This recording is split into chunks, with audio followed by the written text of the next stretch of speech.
நான் கூட பெரிய ஐயாவை ஒரு நிமிஷம் தப்பா நினைச்சிட்டேன். அதுக்காக ஐயா என்னைய மன்னிக்கணும்.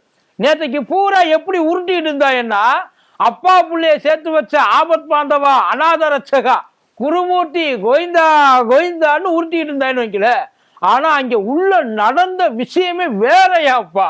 இந்த படிக்காத படத்துல விவேகண்ணை வெளியில வருவாப்புல இல்ல, அதே மாதிரியே தான் வந்திருக்காங்க. முன்னாடி பாத்தீங்கன்னா அயன் பண்ண சொக்கா கலையாம இருக்கும், பின்னாடி அன்றாயிரம் கிழிச்சு அமைச்சிருக்காப்புல பெரியவர். எல்லாரும் ஒன்னா சேர்ந்து என்ன பண்ணிருக்காங்க, கூட்டணி பேச போகலாம், கூட்டணி ரசம் வைக்கலாம் சொல்லி கூட்டமா கிளம்பி போயிருக்காங்க. பெரியவர் இதுக்காகவே வெயிட் பண்ணி இருந்திருப்பாரு போல. கோட்டா சிக்கினாங்கன்ட்டு கூட்டணிக்கு மட்டும் இல்ல, கூட்டமா வந்து அத்தனை பேரும் கூட்டிட்டு வந்து அத்தனை பேருக்கும் மொத்தமா வசத்தை வச்சு வெளியில அனுப்பிச்சு விட்டுருக்காப்புல. ஒருத்தனை விடலைய, பாரபட்சம் பார்க்காம அத்தனை பேரையும் ஒரே மாதிரியா ட்ரீட் பண்ணியிருக்காருன்னா பாத்துங்களேன். இதுல ரொம்ப டேமேஜ் ஆனது ஐயா அன்புமணி தானா. பாவம். பாத்துருவோம்பா.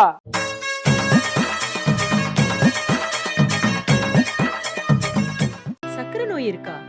கொஞ்சம் கூட பயமே இல்லாம ஆனந்தமா இருக்கீங்களேன்னு யாராவது கேட்டா அடிச்சு சொல்லுங்க, என்கிட்ட டயா பூஸ்டர் இருக்குன்னு. அனைத்து மருந்து கடைகளிலும் கிடைக்கும். மதியம் வணக்கம். இது மதியம் தர்பார் கூத்தடி கோப்பு.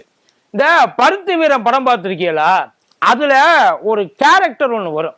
அந்த கேரக்டரை பாக்குறப்ப எனக்கு சாட்சாத் அப்படியே நம்ம ஆடிட்டரை பாக்குற மாதிரியே இருக்கு. அதுக்கு இதுக்கு ஒரே ஒரு வித்தியாசம் தான். நல்லா அந்த கேரக்டருக்கு முறுக்கு மீச இருக்கும், ஐயாவுக்கு முழுக்குன்னு இருக்கும், அவ்வளவுதான். பொணந்துண்ணி. இந்த பொணந்துண்ணிய பாக்குறப்ப அச்சு அசல் அப்படியே ஐயாவை பாக்குற மாதிரியே இருக்கியா.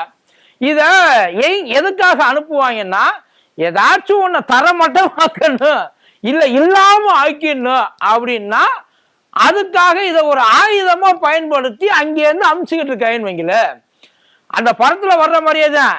எப்ப இது வாசக்கதவை வந்து தட்டுச்சோ அப்பயே பெரியவர் இளவு 7.5 எடுத்துட்டு வருது. உஷாராயிட்டாப்லப்பா. ஆனா உண்மையில எனக்கு ஒரு விஷயம் புரியல. யாரு இவருக்கு ஆடிட்டர்னு பேர் வச்சாங்க? அது பேர் இல்ல, படிச்சு வாங்கின பட்டம்னு வைங்கல. இதை பத்தி தான் ஊருக்கே நல்லா தெரியுமே. ஒருத்தனும் கணக்கு வழக்கெல்லாம் கைக்கு தர மாட்டேன்றாங்க போல. ஆடிட்டர் வேலையை தவிர மற்ற எல்லா வேலையும் பார்த்துக்க தெரியுறாப்புலன்னா பார்த்துங்களேன். அதுல இனிமே இவரை ஆடிட்டர்னு சொல்லி அவரை அசிங்கப்படுத்தாதீங்க.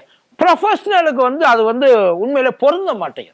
வேணும்னா அவரை வந்து ஒரு இடைத்தரகர்னு சொல்லுங்க, இல்ல ஒரு ஏஜென்ட்னு சொல்லுங்க. அதுவும் இல்லையா, புரோக்கர்னு பெருமையா சொல்லுங்க. கூடவே கையில ஒரு வெத்தலை பொட்டியை வாங்கி கொடுத்து, இல்லப்பா அடுத்த ஒரு வருஷத்துக்கு எந்தெந்த அரேஞ்ச்மெண்ட் எல்லாம் பண்ணணும்னு அசைன்மெண்ட் கொடுப்பாங்கன்னு தெரியலையே. இதே வேலையாத்தான் தெரியவாப்புல. பொட்டெல்லாம் வச்சுக்கிட்டு கணக்கச்சிதமா பொருந்தும்னு வைங்களா, கையில ஒரு பொட்டியை கொடுத்துட்டேன்னா ஆள் நல்லா தான் போயிருக்க. அதுல முக்கியமா இன்னொரு விஷயம், இவர் போனாரா, அந்த போனதுக்கான ஒரு காரணத்தை கேட்டாங்க.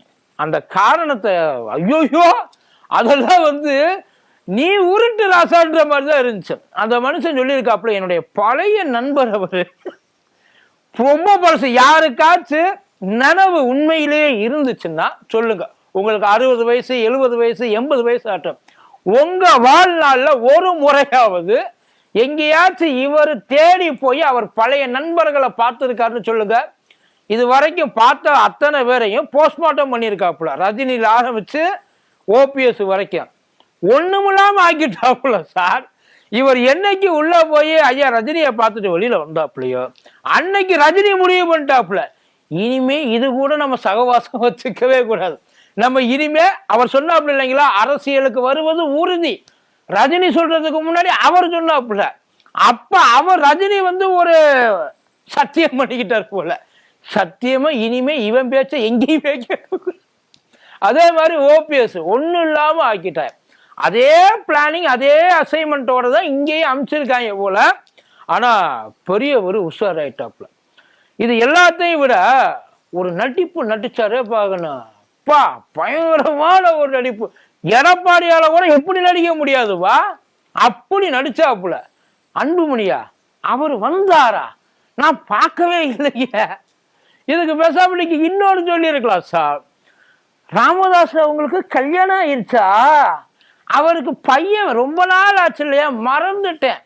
ராமதாஸ் பையனே இல்லை அப்படின்னு நினைச்சிட்டேன். அன்புமணின்னு ஒருத்தர் இருக்கார், அதுவும் இவ்வளவு பெரிய பையனா இருக்காரா அப்படி கூட நீங்க கேட்டிருக்கலாம். நல்ல வேளை அப்படிலாம் நீங்க கேட்காம போனீங்கள, அது வரைக்கும் ரொம்ப சந்தோஷம்.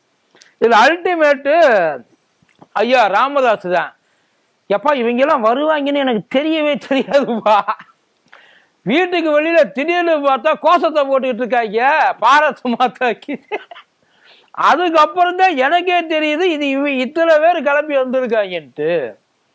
வந்து உள்ள பார்த்துருக்கா அதாவது சைதை துரைசாமி என்ன போனது இது எல்லாத்துக்கும் முன்னாடியே அவர் ஐயாவை போய் பார்த்துட்டு, ஏன்னா உண்மையிலேயே அவர் வந்து அக்கறையோட போயிருக்கார். ஆனா இது கிளம்பி போயிருக்கு பத்தியெல்லாம். அங்கேதான் பார்த்து இருந்த அத்தனை பேரும் எங்களுக்கெல்லாம் இல்லாதது நீ சாதிச்சிருவியல்ல, அவரை மயக்கிடுவ அப்படித்தானே அப்படின்ற மாதிரி எல்லாரும் வேடிக்கை பார்த்தாங்க.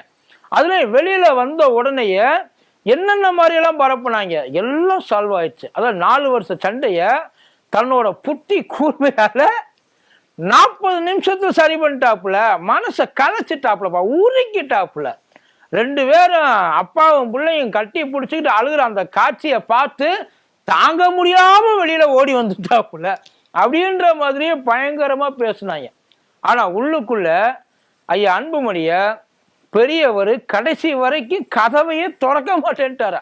வெளியிலே நீ போ, காரு கிளம்பி அந்த முக்கு திரும்பினா தான் நான் வெளியில வருவேன் அப்படின்ற மாதிரியே கடைசி வரைக்கும் வெளியில வராம நின்றுருக்காரு சார்.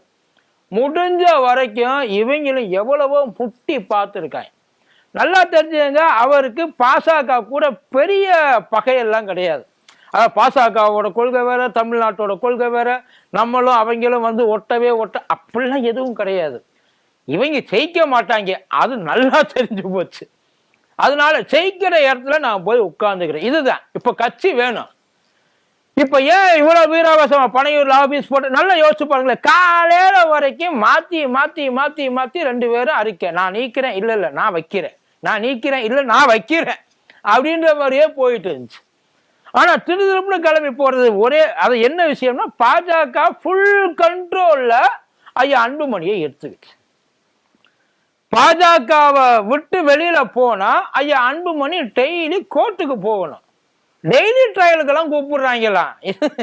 நீ வந்து இங்க உட்காந்து கன்ஃபார்ம், அதுல எந்த மாற்றமும் கிடையாது. ஒருவேளை பாஜக கூட முடியாம போச்சு அப்படின்னா அங்க போயிட்டு 1 2 3 4 வழியே கிடையாது.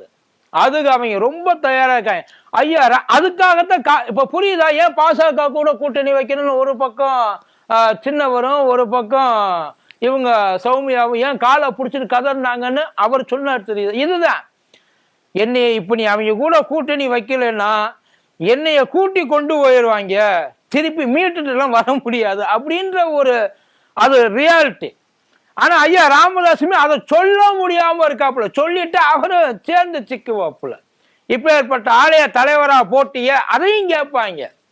அதனால அதை வெளியில சொல்ல முடியாம உள்ளுக்குள்ளேயே போட்டு பெரிய ஐயாவும் புழுங்கிட்டு இருக்காருன்னு வைக்கல. ஆனா இப்போதைக்கு யாரு போனாலும் எனக்கு கவலை இல்லை, எது போனாலும் எனக்கு பிரச்சனையும் கிடையாது. கட்சி நல்லா இருக்கணும், ஸ்ட்ராங்கா இருக்கணும். அதுக்கு என்ன வழி? ஐயா அன்புமணி எல்லாத்தையும் விட்டு கொடுக்குறேன்டாப்லையா, எல்லாத்தையும் விட்டு கொடுக்குற. தலைவர் பதவியை தவிர யாரை வேணாலும் உள்ள வச்சுக்க, யாரை வேணாலும் பொறுப்புல போட்டுக்க. ஆனா பாஜக கூட ஒரு கூட்டணி முடியவே முடியாதுன்னு மூஞ்சியில அடிச்ச மாதிரி. அது ஒண்ணும் இல்லை சார், ஒருவேளை அந்த பிரச்சனை முடிஞ்சிருந்தா யாரு சைட்ல இருந்து அறிக்கை வந்திருக்கணும் குறைஞ்சபட்சம். இப்ப இவங்களா பேசிக்கிட்டு இருக்காங்கன்னு வைங்கள, நம்மளையும் பேச விட்டாங்க. அப்படி நானும் ஒரு நிமிஷம் நம்பி ஏமாந்துட்டேன். ஆனா அந்த அறிக்கை யாருக்கிட்ட வரணும்? அதான் அந்த மாவட்ட செயலாளர்கள் நியமனம், அவங்க வர்றாங்க, ஏகப்பட்ட பேர் வந்து பிரஸுக்கு வந்து பைட்டு கொடுக்குறாங்க. ஐயா கிட்ட இருந்து ஒரே ஒரு அறிக்கை, நான் எனது மகனுடன் நமது சண்டை முடிவடைந்தது, நாங்கள் கருத்து வேறுபாடின்றி இப்போது ஒற்றுமையாக இருக்கிறோம், விரைவில் நல்ல செய்தி வரும். முடிஞ்சு போச்சு. ஐயாவுக்கு கொடுக்க முடியாத அறிக்கையா? இல்ல ஐயா சார்பா எவனும் வர முடியாம கிடக்குறாங்களா? அங்க ஒண்ணு ஒர்க் அவுட் ஆகல. குறைஞ்சபட்சம் ஐயா குருமூர்த்தியாவது சொல்லிட்டு போயிருப்பாப்புல, ஐயா நான் போய் எந்த விஷயம் நடக்காம இருந்திருக்கு முடியுமா, என்கிட்ட யாராச்சும் முடியாதுன்னு சொல்ல முடியுமான்ற அப்படின்ட்டு இருப்பாருல்ல. ஆவலையே. அங்க ஒன்னத்துக்கு இவங்களும் எவ்வளவோ தேய்ச்சு பார்த்துருக்காங்க, அங்க ஒண்ணு தேடுற மாதிரி தெரியல. இப்ப அமித்ஷா ஐயா வர்றதுக்குள்ள எதையாச்சும் நான் பண்ணணும்னு சொல்லிட்டு இதை அனுப்பிச்சு வச்சது. ஆனா அவரு அமித்ஷாவுக்கே போட்டு அறன்னு அரைச்சிருக்காப்புல. அவர் என்ன பண்ண முடியும் யோசிச்சு பாருங்களேன். அவர் மேல என்ன நீ போடுவ? ஊழல் பண்ணாருங்களா, இல்ல வேற ஏதாச்சும் சட்டவிரோதம் ஏதாவது செஞ்சாருன்னா என்ன பண்ணி அவரை பயமுறுத்த முடியும்? அவருக்கு எந்த பயமும் கிடையாது, அவர் கிளீன். அதனாலதான் முழுக்க சரண்டராக போயிருக்காங்க, வேற எதுவும் இல்லை. ஐயா அன்புமணியையும் சேர்த்து கூப்பிட்டு வச்சு சொல்லியிருக்காங்க. அவர் இல்லாம இப்ப சொல்றாருல, பொதுக்குழுவை கூட்டித்தான் நான் என்னால பண்ணு. பொதுக்குழுவை கூட்டினாலும் இனிமே நீங்க கூட்டுறதுக்கு நிறுவனத்தை கேட்கணும். அவங்களோட பயிலால அப்படி இருக்க எவ்வளவு முன்னெச்சரிக்கையா யோசிச்சிருக்காரு பாருங்க. என்னைய தாண்டி எவனும் என்னைய தாண்டி உள்ள என்னைய தூக்கி வெளியில போட முடியாது. என்னைய தூக்கி நீ வெளியில போடணும்னாலும் அதை நான் நினைச்சாதான் முடியும் அப்படின்றதுல அவர் தெளிவா இருக்காரு. இதுக்குத்தான் போயிருக்காங்க. ஆனா பாருங்களேன், சொல்லாம கொள்ளாம கிளம்பி போயிருக்கல, அதனால சங்கர மரமா இல்ல சாமியார் மரமா, நீ மாட்டு கிளம்பி போயிருக்க, மரியாதை கொடுத்து அனுப்பிச்சிருக்காரு. அவ்வளவுதான் வந்ததுக்கான ஒரு மரியாதை. அசிங்கப்படுத்தக்கூடாது இல்லையா? அவர் மாட்டுக்கு கதவை அப்படி ஓபன் பண்ணிட்டு என்ன அப்படின்னா மாட்டு முடிச்சு சொல்லிட்டல கிளம்பு விவரம்ல நிறைய சொல்லியிருக்காங்க. ஆனா இங்க ஒன்னும் ஒர்க் அவுட் ஆகல. இப்ப எனக்கு உண்மையில ஐயா அன்புமணிய நினைச்சதை விட ஐயா அமித்ஷாவை நினைச்சாத்தான். போன முறை வந்தோம் ஒரு கூட்டணியை கன்ஃபார்ம் பண்ணோம், இந்த முறை வந்திருக்க ஒரு கூட்டணியை கன்ஃபார்ம் பண்ண முடியலன்னா அப்புறம் என்னத்துக்கு இருக்கு அப்படின்ற ஒரு வருத்தத்தோடயே வந்துட்டு போவார்னு நினைக்கிறேன். பார்ப்போம் என்ன பண்றாங்கன்னு பொறுத்து பார்ப்போம். நன்றி.